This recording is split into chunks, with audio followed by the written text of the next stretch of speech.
Jason holder, Mohammad Siraj और Kagiso Rabada की तेज गेंदबाजी तिकड़ी, साई सुदर्शन की अर्धशतकीय पारी और वॉशिंगटन सुंदर के नाबाद 40 रनों की बदौलत गुजरात टाइटंस जीटी ने आईपीएल 2026 में रविवार को पंजाब किंग्स पीबीकेएस को मात देते हुए इस सीजन की लगातार तीसरी जीत हासिल कर ली। ये इस सीजन जीटी की कुल छठी जीत है। जीटी अंक तालिका में अभी भी 5वें स्थान पर ही है, लेकिन 2 और अंकों ने जीटी को अंकों के मामले में royal Challengers Bengaluru, Sunrisers Hyderabad और राजस्थान रॉयल्स के बराबर खड़ा कर दिया है। 164 के लक्ष्य का पीछा कर रही जीटी को साई सुदर्शन ने अर्धशतक लगाकर मजबूत स्थिति में पहुंचा दिया था। हालांकि लगातार लग रहे झटकों के चलते पीबीकेएस मुकाबले से बाहर नहीं हुई थी और 19वें ओवर में होल्डर का हैरतअंगेज कैच लपककर कूपर कॉनली ने मुकाबले में रोमांच पैदा कर दिया। अंतिम ओवर में जीटी को जीत के लिए 11 रनों की दरकार थी और श्रेयस अय्यर ने गेंद मार्क स्टॉइनिस को थमाई।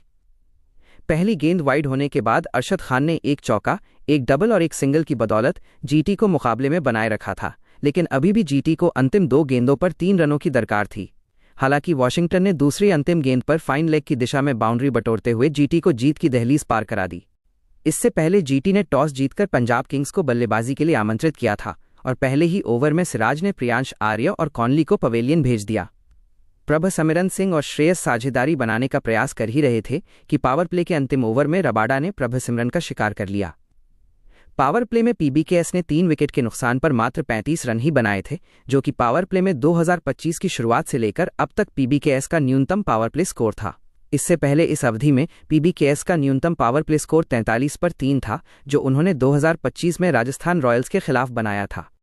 बहरहाल यहां से पीबीकेएस की परेशानी कम नहीं हुई और होल्डर ने नेहाल वढेरा और श्रेयस के रूप में पीबीकेएस को दोहरा झटका देते हुए आधी टीम को 47 के स्कोर पर ही पवेलियन लौटा दिया। पीबीकेएस की पारी में 9 ओवर भी पूरे नहीं हुए थे और पीबीकेएस के सामने पूरे 20 ओवर बल्लेबाजी कर लेना बड़ी चुनौती नजर आ रहा था। हालांकि इसके बाद स्टॉइनिस और सूर्यांश शेडगे के बीच साझेदारी पनप गई। शेडगे ने मानव सुथार के खिलाफ जमकर प्रहार किया और सुथार के एकमात्र ओवर में 27 रन भी आए। इस एक ओवर ने पीबीकेएस की पारी को मोमेंटम दे दिया। दोनों के बीच छठे विकेट के लिए 79 रनों की साझेदारी हुई और पीबीकेएस की पारी बहुत हद तक संभल गई। शेडगे ने मात्र 24 गेंदों पर अपना पहला टी20 अर्धशतक पूरा किया, लेकिन रबाडा ने जीटी को शेडगे के रूप में अहम ब्रेक थ्रू दिलाया। इसके बाद एक बार फिर होल्डर ने स्टॉइनिस और फिर जेवियर बार्टलेट के रूप में जीटी को 2 अहम सफलता दिलाई, जिसकी बदौलत जीटी पीबीकेएस को 163 के टोटल तक रोकने में सफल हो गई। लक्ष्य का पीछा करते हुए जीटी को शुभमन गिल के रूप में अर्शदीप सिंह ने शुरुआती झटका दे दिया था, लेकिन जॉस बटलर के साथ साई सुदर्शन ने टीम को पारी को संभाल दिया था और पावर प्ले की समाप्ति तक 1 विकेट के नुकसान पर 58 रन भी जोड़ लिए थे।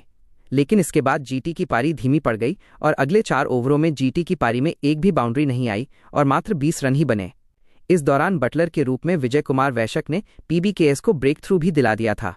वैशक इस मुकाबले में वापसी कर रहे थे और उन्होंने ही अर्धशतक बना चुके साई सुदर्शन का शिकार करते हुए पीबीकेएस के लिए उम्मीदों को जिंदा कर दिया।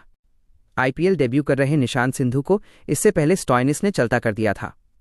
हालांकि वॉशिंगटन ने एक छोर संभाले रखा था और जीटी अभी भी मुकाबले में आगे थी। हालांकि पीबीकेएस ने भी उम्मीद नहीं छोड़ी थी और राहुल तेवतिया और होल्डर के रूप में नियमित झटके लगने से पीबीकेएस मुकाबले में वापस आ गई थी। कॉनली ने डीप मिड विकेट पर होल्डर का शानदार कैच लपका, जिसके बाद जीटी के सामने 7 गेंदों पर 12 रन शेष रह गए थे, लेकिन यहां से पीबीकेएस मुकाबले में जीटी के लिए खास परेशानी पैदा नहीं कर पाई।